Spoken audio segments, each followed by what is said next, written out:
In this video, you'll learn how to verify your OKX account. By following these steps, you will successfully complete the verification process for your account, which is essential for accessing all features on the platform. Start by opening the OKX app on your mobile device.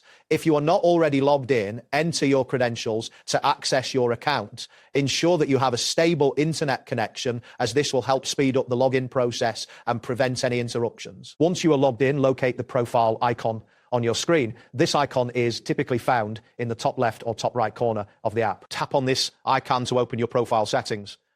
After tapping the icon, look for an option labeled Identity Verify Account. This option will allow you to begin the verification process. After selecting the verification option, you will need to choose the type of verification you require. If you are creating an individual account, select the individual option. If your account is for a business, choose the corporate option. This selection will determine the information and documents required for the verification. Next, you will need to enter your personal information. Fill in your full name exactly as it appears on your identification documents.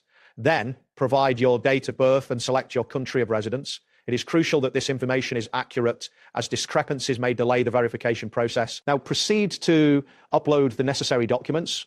You will need to upload a government-issued ID, which can be a passport, driver's license, or national ID. If prompted, take a clear selfie for facial verification. Ensure that the documents are well lit and the text is legible, as this will facilitate a smoother verification. After you've uploaded all required documents, take a moment to review your information for accuracy. Once you are confident that everything is correct, tap the Submit button to complete the process. Keep in mind that verification typically takes a few minutes to a few hours. During this time, you can check the status of your verification in the app.